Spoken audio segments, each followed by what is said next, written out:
కోడుకుంటే నువ్వు పట్టుకుని అనుకుంటావయ్యా ఎన్నాళ్ళుగా చెప్పు.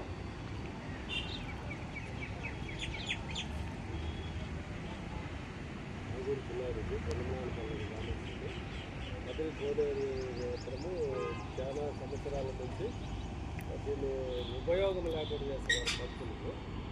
లెట్రిన్లు బాత్రూములు ఇవన్నీ వసతి కల్పించాలని. కదిరి నరసింహస్వామి బ్రహ్మోత్సవాలు ఈరోజు నుంచి ప్రారంభమవుతున్నాయి.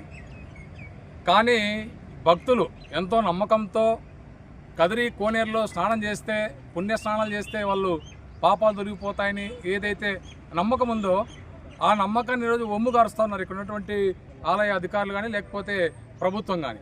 ఎందుకనంటే కదిరి కోనేరు చాలా ప్రసిద్ధమైంది. కర్ణాటక నుంచి, అలాగే చెన్నై నుంచి, హైదరాబాద్, తెలంగాణ నుంచి ఈ రకంగా సుదూర ప్రాంతాల నుంచి బ్రహ్మోత్సవాలకి వేలాది మంది భక్తులు వస్తూ ఉంటారు. కానీ కదిరి కోనేరులో స్నానం చేద్దామంటే మురుగునీరు దర్శనం ఇస్తూ ఉంది. 2019లో కదిరి కోనేరు ఆ వరద వచ్చినప్పుడు డ్యామేజ్ అయింది. 2019 నుంచి ఇప్పటి వరకు అంటే 6 సంవత్సరాలైనా కదిరి కోనేరు ఇంతవరకు దాన్ని మరమ్మతులు చేయడం కానీ లేదా దాన్ని పూర్తి చేయడం కానీ చేయాల.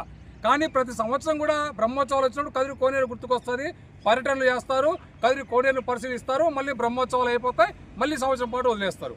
గత ప్రభుత్వం ఉన్నప్పుడు 2 కోట్ల 3 కోట్ల నిధులు కూడా వచ్చినాయి. మరి ఆ పనులు ప్రారంభించిన తర్వాత వరద రావడం, ఈ కోనేరు అంతా కూడా మొత్తం డెమాలిష్ అయిపోవడం, కొట్టుకోవడం వల్ల మళ్ళీ యథాస్థితికి వచ్చింది.